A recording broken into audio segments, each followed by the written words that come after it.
Previously on Alan Wake, I wrote a horror story that has come true. Thomas Zane did the same in the 70s. You will go no further. If I continue like the Dark Presence wants me to, the story I'm writing won't save Alice.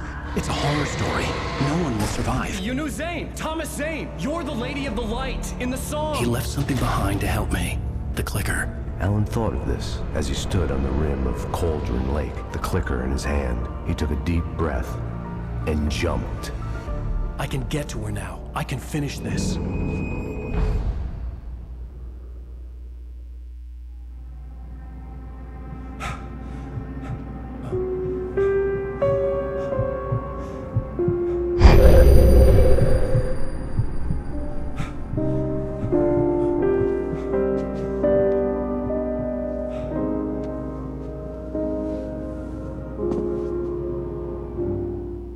I had a hangover.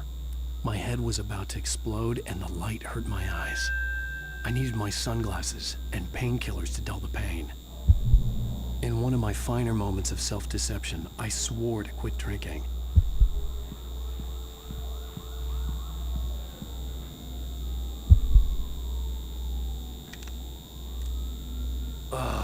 The sunglasses made the world look bearable.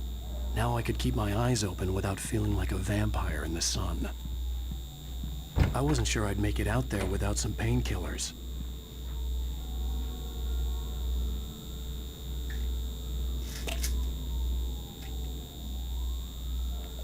The pills worked fast. The prospect of being awake started to seem bearable again. There was a message waiting for me on the machine. You have one new message. Al! Are you still asleep? Wakey, wakey! You should have your show on your TiVo. If Alice wasn't too mad to record it. Now, she called me earlier and really chewed me out. Yeah, we went a little overboard last night. But parties are a part of this business. Al, look, I'm saying this as your friend. She's not doing your career any favors by trying to run your life like that, okay? I'll talk to you later, Al. Watch the show.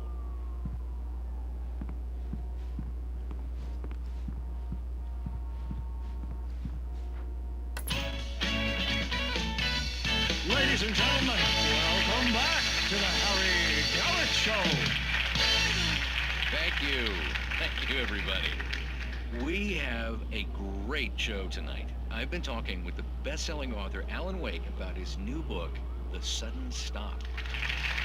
Yeah, good read. Go buy it. No, it is a good read. Look, I'm gonna be honest here. Is that wise? No, but I'm gonna do it anyway. I got people who give me the lowdown on books. I'm a busy guy. But this one, I actually read from cover to cover. I mean, I'm a big fan. Wow, thanks. Now, this might be a spoiler for those who haven't read the book yet. Based on the sales figures, the 2 people out there who haven't read the book yet. But this last book is all about the death of the main character, the hard-boiled New York detective, Alex Casey. Now, there's been a lot of outrage about this. Why the hell did you kill Casey? What the hell were you thinking, man? Good riddance. No, seriously though. 7 years and 6 books is a long time.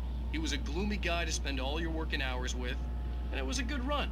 But it's time to explore new things. My next book will be a departure from the old for me. You selfish bastard, always thinking of yourself. Well, you've certainly given us a lot of entertainment over the years. And now that you mention it, Casey was a gloomy guy. Never had much luck with his love life with the ladies.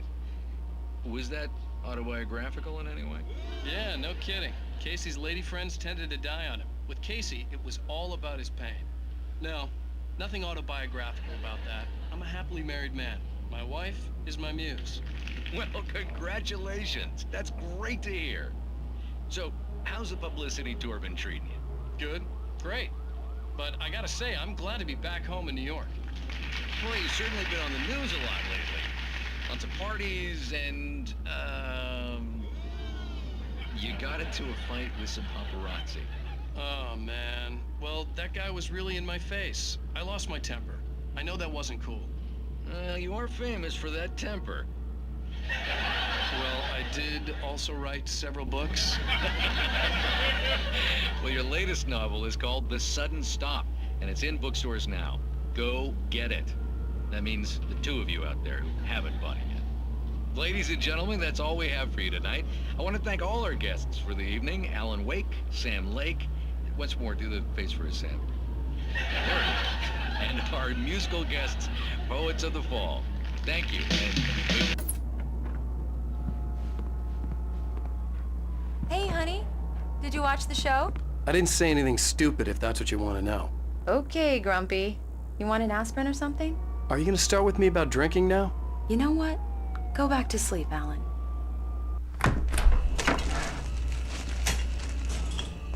What? Now you can't even talk to me? Well, this morning I was angry because you said you'd be home at midnight and you showed up at 7 a.m. and passed out in mid-sentence. Now I'm over it. Are you angry? This goddamn tour. It's gotten out of hand. Oh, honey. It's almost over, right? We can get back to normal. Then you can start writing again. I'm sorry, honey. Alan, you're not thinking straight. Just take a shower and go back to bed, huh? Yeah, you're right, honey. I'm sorry. Once this is over, let's go away together. A vacation. Just you and me. Some peace and quiet.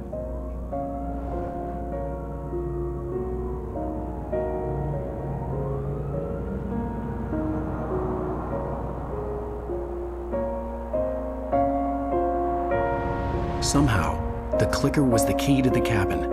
I had to return to Cauldron Lake to save Alice.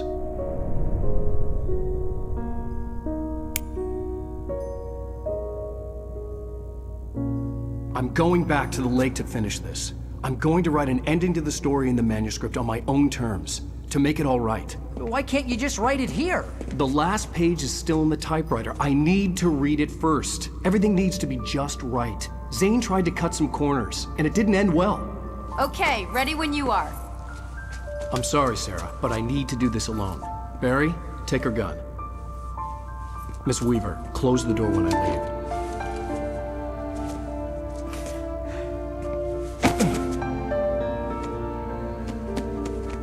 Good luck, Al. See you later.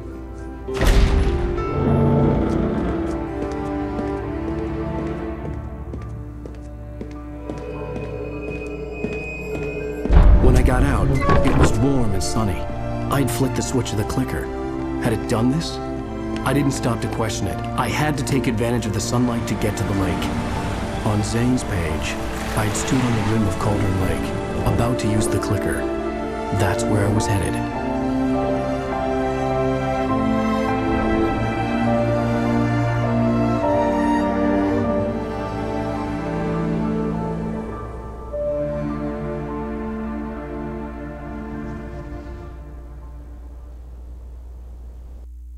Alone, in daylight, surrounded by the beauty of the Pacific Northwest landscape. It was hard not to let doubt creep in one last time. I could still chalk everything up to a dream, a delusion. I had enough imagination to make up something like this, having been in the cabin all this time, trapped in a story inside my head, gone mad from grief over Alice's death like Hartman had claimed. There would be no way of knowing. I told myself it didn't really matter. My course was set.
was a link between us, always would be. I could feel its presence again, getting closer.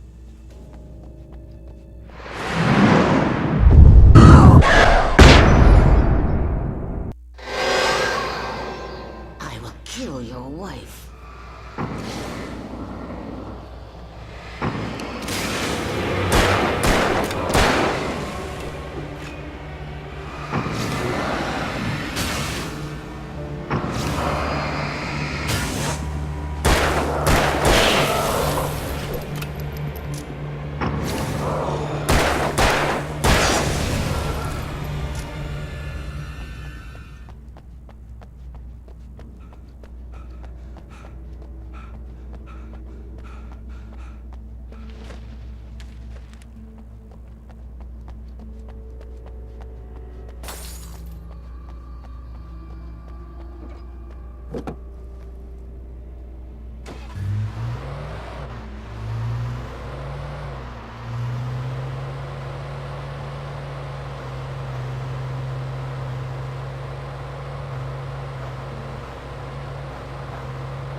Based on the signature in the motel register, Agent Nightingale had stayed here, in room number 2.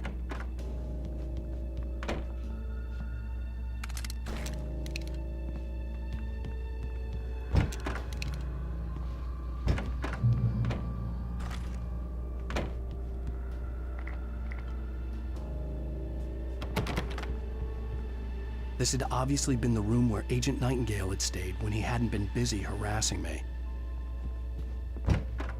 Look after yourself and your co-workers! Could have fooled me.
trapping